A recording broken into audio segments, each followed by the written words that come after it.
السلام علیکم ورحمۃ اللہ وبرکاتہ۔ میری بیوی روزانہ رات کو چپکے سے گھر کے پچھلے قبرستان میں جاتی تھی۔ مجھے شک ہوا شاید وہ جادو ٹونا کرتی ہے۔ ایک رات میں نے اس کا پیچھا کیا، وہ ایک نئی قبر پر بیٹھ کر رو رہی تھی اور کہہ رہی تھی، مجھے معاف کر دو، میں نے جان بوجھ کر تمہیں نہیں مارا۔ جب میں نے کتبے پر نام پڑھا تو میرے پیروں تلے سے زمین نکل گئی، کیونکہ وہ قبر میرے رات کا تیسرا پہر اپنی تمام تر ہولناکیوں کے ساتھ میرے وجود پر مسلط تھا۔ دیوار پر لگی قدیم گھڑی کی ٹک ٹک کسی بے رحم جلاد کے قدموں کی چاپ کی طرح میرے دل و دماغ میں ہتھوڑے برسا رہی تھی، اور ہر گزرتا لمحہ میرے دل کے بوجھ میں اضافہ کر رہا تھا۔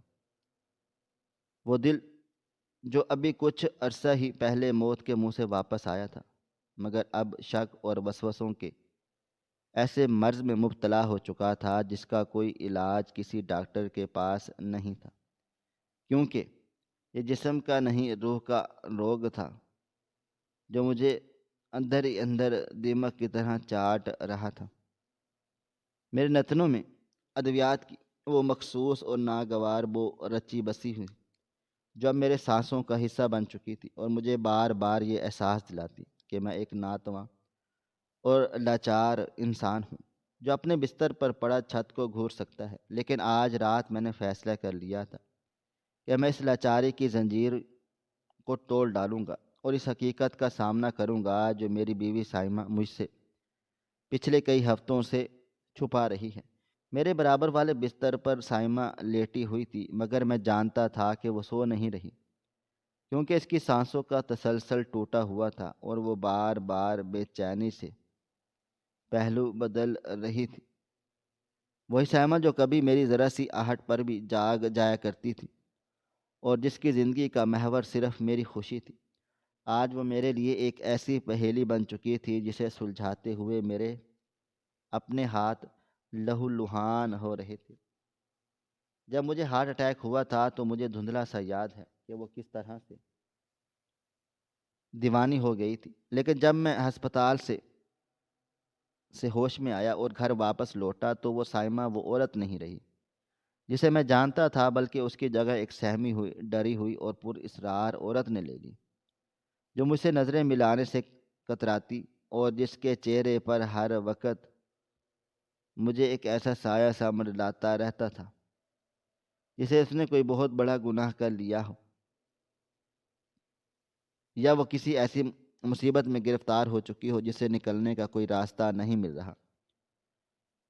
شروع میں مجھے لگا کہ شاید میری بیوی بیماری اور خوف نے اسے نفسیاتی طور پر متاثر کر دیا ہے، اور ڈاکٹروں نے بھی یہی کہا تھا کہ صدمہ بعض اوقات انسان کو خاموش کر دیتا ہے۔ لیکن پھر میں نے وہ چیزیں نوٹ کرنا شروع کی جو ایک عام صدمے سے کہیں زیادہ تھیں۔ وہ راتوں کو اٹھ کر گھنٹوں کہیں غائب رہتی، اور جب واپس آتی تو اس کے پیروں میں گیلی مٹی لگی ہوتی اور وہ کپڑوں سے جنگلی پودوں کی مہک آتی۔ میں نے کئی بار اس سے پوچھنے کی کوشش کی کہ کہاں جاتی ہے، مگر ہر بار وہ بات ٹال گئی یا جھوٹ بول دیا کہ وہ تہجد پڑھنے یا پانی پینے گئی تھی۔ لیکن میرا دل ماننے کو تیار نہیں تھا، کیونکہ پانی پینے کے لیے جوتوں پر قبرستان کی مٹی نہیں لگتی۔ شک انسان کو پاگل کر دیتا ہے، اور میں بھی اسی پاگل پن کے دہانے پر کھڑا تھا۔ میرے ذہن میں طرح طرح کے وسوسے سانپ بن کر لوٹ رہے تھے کہ کہیں اس کا کہیں اور تو نہیں، کہیں وہ میری بیماری اور کمزوری کا فائدہ اٹھا کر کسی غیر مرد سے تو نہیں ملتی، یا پھر ہمارے گھر کے پچھلے حصے میں موجود اس ویران اور قدیم قبرستان میں جا کر وہ کوئی کالا جادو یا سفلی عمل تو نہیں کر رہی تاکہ مجھے ہمیشہ کے لیے اپنے راستے سے ہٹا سکے یا مجھے اپنے قابو میں کر سکے۔ یہ خیالات اتنے زہریلے تھے کہ انہوں نے میری صحت یابی کے عمل کو روک دیا۔ میں بستر پر لیٹا لیٹا کڑھتا رہتا۔ آج رات بھی وہی معمول تھا۔ میں نے آنکھیں بند رکھی اور اپنی سانسوں کی رفتاروں کو دھیما رکھا تاکہ اسے یقین ہو جائے میں گہری نیند میں ہوں۔ میں محسوس کر سکتا تھا وہ آہستگی سے بستر سے اٹھی، اس نے میری طرف جھک کر دیکھا اس کے وجود کی گرمی اور اس کی سانسوں کی خوشبو میرے چہرے سے ٹکرائی تو میرا دل چاہا کہ ابھی اٹھ کر اس کا ہاتھ تھام لوں اور کہوں کہ سائمہ مت جاؤ، مجھے بتاؤ کیا مسئلہ ہے، ہم مل کر حل کر لیں گے۔ مگر میری انا اور میرے شک نے مجھے ایسا کرنے سے روک دیا۔ میں پتھر کا بت بنا لیٹا رہا، یہاں تک کہ وہ مطمئن ہو کر پیچھے ہٹی اور دبے پاؤں کمرے کے دروازے کی طرف بڑھی۔ دروازے کی کنڈی کھلنے کی ہلکی سی آواز رات کے اس سناٹے میں کسی دھماکے سے کم نہیں تھی۔ جیسے ہی وہ دروازہ کمرے سے باہر نکلی، میں نے اپنی آنکھیں کھول دیں اور اندھیرے میں چھت کو گھورنے لگا۔ میری آنکھوں میں آنسو نہیں تھے بلکہ غصے اور انتقام کی آگ تھی جو مجھے جلا رہی تھی۔ میں نے سوچ لیا تھا کہ آج آر یا پار کا معاملہ ہوگا۔ آج میں دیکھوں گا کہ وہ رات کے اس پہر کس سے ملتی ہے اور وہ کون سا راز ہے جو میرے اور اس کے درمیان دیوار بن گیا ہے۔ میں نے بڑی مشکلوں سے اپنے نڈھال جسم کو بستر سے نیچے اتارا۔ میرے سینے میں ایک ہلکی سی ٹھیسیں اٹھی، جیسے میرا دل مجھے خبردار کر رہا ہو کہ تم جس راستے پر چلنے لگے ہو وہ تمہاری جان بھی لے سکتا ہے۔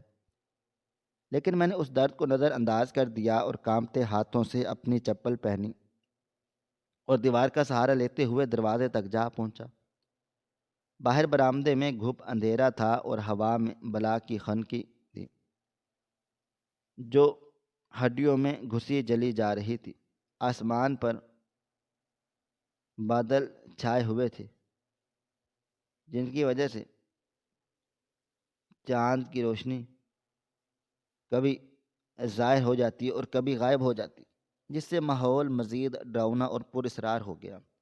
میں نے صحن میں جھانکا تو مجھے سائمہ کا سیاہ ہیولا گھر کے پچھلے دروازے کی طرف جاتا دکھائی دیا، جو سیدھا اس پرانے قبرستان کی طرف کھلتا تھا جسے محلے کے لوگ منحوس سمجھتے تھے اور جہاں دن کے وقت بھی ویرانی ناشتی رہتی تھی۔ میرا شک یقین میں بدلنے لگا۔ دال میں کچھ کالا ضرور ہے، ورنہ کوئی شریف عورت اتنی رات کو گئے قبرستان کا رخ نہ کیوں کرے گی؟ میں اس کے پیچھے پیچھے چل پڑا تھا۔ میرا ہر قدم ایک جنگ کی طرح تھا، کیونکہ جسمانی کمزوری آڑے آ رہی تھی مگر میرا دماغی ہیجان مجھے گرنے نہیں دے رہا تھا۔ پچھلا دروازہ نیوا تھا اور اس کے قبضوں سے ایک عجیب سی کرہانے کی آواز آ رہی تھی، جیسے وہ بھی مجھے روکنے کی کوشش کر رہا ہو۔ میں نے احتیاط سے دروازہ پار کیا اور کچی زمین پر پاؤں رکھا۔ باہر کا منظر خوفناک تھا۔ جھاڑیاں ہوا سے ہل رہی تھیں اور درختوں کے سائے دیو ہیکل بھوتوں کی طرح زمین پر رقص کر رہے تھے۔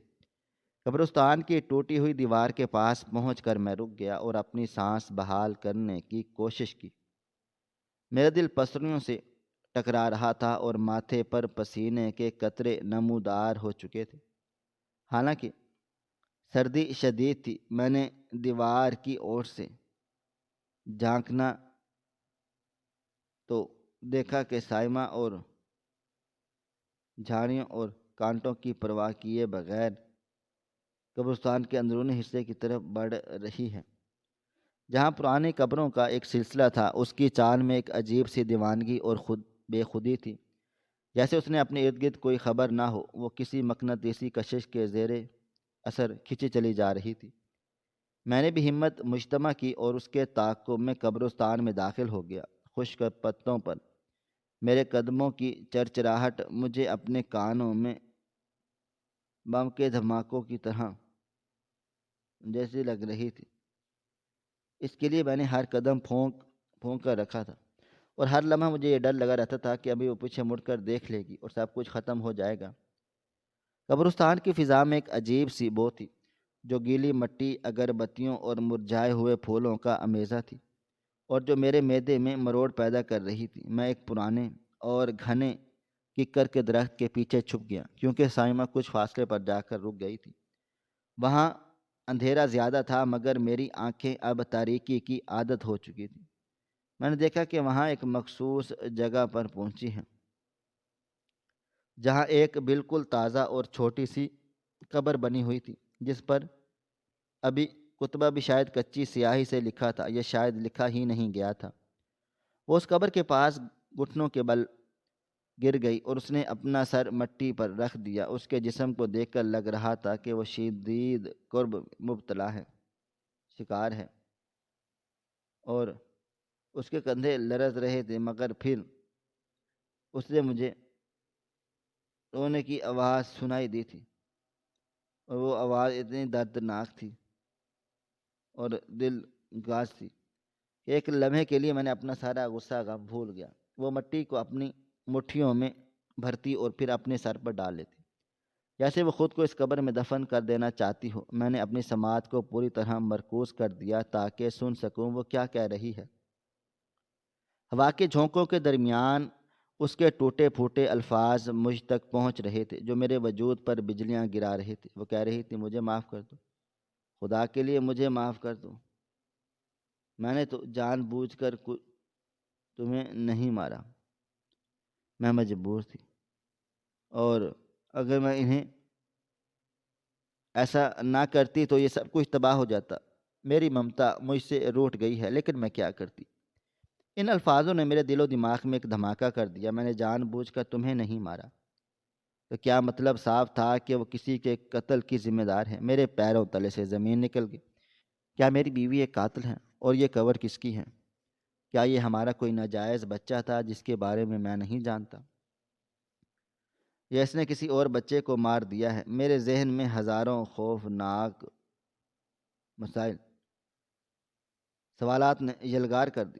میں سوچنے لگا کہ کہیں یہ سب میرے ہارٹ اٹیک والے دن تو نہیں جڑا ہوا، کیونکہ اسی دن کے بعد سے وہ بدل گئی تھی۔ لیکن اس دن تو وہ میرے ساتھ تھی، مجھے ہسپتال لے کر گئی تھی، تو پھر اس نے کب اور کس کو مارا؟ کیا میری بیماری کے دوران اس سے کوئی ایسا گناہ سرزد ہو گیا جسے وہ چھپانے کی کوشش کر رہی ہے؟ میرا خون کھول اٹھا۔ میں چاہتا تھا کہ ابھی بھاگ کر اس کے پاس چلا جاؤں، اسے جھنجھوڑ دوں اور پوچھوں کہ بتاؤ یہ کس کی قبر ہے اور تم نے کیا کیا ہے؟ لیکن ایک نامعلوم خوف نے میرے قدم جکڑ رکھے تھے۔ شاید میں سچ جاننے سے ڈر رہا تھا، شاید مجھے لگ رہا تھا کہ سچائی میری برداشت سے باہر ہوگی اور میرا کمزور دل یہ صدمہ برداشت نہ کر سکے گا۔ اور سائمہ اب قبر سے لپٹ کر بچوں کی طرح بلک بلک کر رو رہی تھی۔ اس کی حالت دیکھ کر لگ رہا تھا وہ ذہنی توازن کھو بیٹھی ہے۔ وہ بار بار کہہ رہی تھی، تمہارا خون میرے ہاتھوں پر ہے اور یہ داغ کبھی نہیں دھلے گا۔ میں روز یہاں آؤں گی جب تک تمہیں مجھے معاف نہیں کر دیتے۔ یہ منظر اتنا ہیبت ناک تھا کہ میں بیان بھی نہیں کر سکتا۔ قبرستان کا سناٹا ہو کہ سائیں سائیں، اور میری بیوی کا یہ اطراف جرم، سب کچھ مل کر ایک ڈراؤنا خواب سا لگ رہا تھا۔ مجھے احساس ہوا اگر میں نے اس رات سے پردہ نہ اٹھایا تو میں شک اور تجسس سے ویسے ہی مر جاؤں گا۔ میں نے فیصلہ کیا کہ مجھے ابھی اس کتبے کو پڑھنا ہوگا جو قبر سرانے لگا ہے۔ شاید اس پر لکھا نام مجھے اس معمہ کو حل کرنے میں مدد دے سکے، لیکن اس کے لیے مجھے سائمہ کے جانے کا انتظار کرنا تھا یا پھر اس کے سامنے آنا تھا۔ ابھی میں اسی کشمکش میں تھا کہ اچانک قبرستان کے دوسرے کونے سے کسی پرندے کے اڑنے کی زوردار آواز آئی، جسے سائمہ بھی چونک گئی۔ اس نے بھی ڈر کر ادھر ادھر دیکھا۔ میں فوراً درخت کے تنے کے ساتھ چپک گیا اور اس نے ڈر کر ادھر ادھر دیکھا۔ میں نے فوراً درخت کے تنے کے ساتھ چپک گیا اور اپنی سانسیں روک لی۔ میرا دل زور سے دھڑک رہا تھا۔ مجھے ڈر تھا کہیں اس کی آواز سائمہ تک پہنچ جائے گی۔ وہ کچھ دیر سہمی ہوئی بیٹھی رہی، پھر اس نے ایک آنسو پہنچتے اور قبر پر ایک آخری بار ہاتھ پھیر کر کھڑی ہو گئی۔ اس نے اپنے کپڑے جھاڑے اور ایک بار پھر اسی چور راستے سے واپس جانے لگی جہاں سے وہ آئی تھی۔ میں وہیں چھپا کھڑا رہا جب تک اس کے قدموں کی آواز دور نہیں گئی۔ اب میدان صاف تھا اور وہ قبر میرے سامنے تھی۔ وہ سارے راز اپنے سینے میں دفن کیے ہوئے تھی۔ میں لرزتے قدموں کے ساتھ قبر کی طرف بڑھا۔ میرے ذہن میں طوفان برپا تھا اور ٹانگیں کانپ رہی تھیں۔ جیسے جیسے میں قریب جا رہا تھا میرا تجسس اور خوف بڑھتا جا رہا تھا۔ میں نے جیب سے موبائل فون نکالا اور اس کی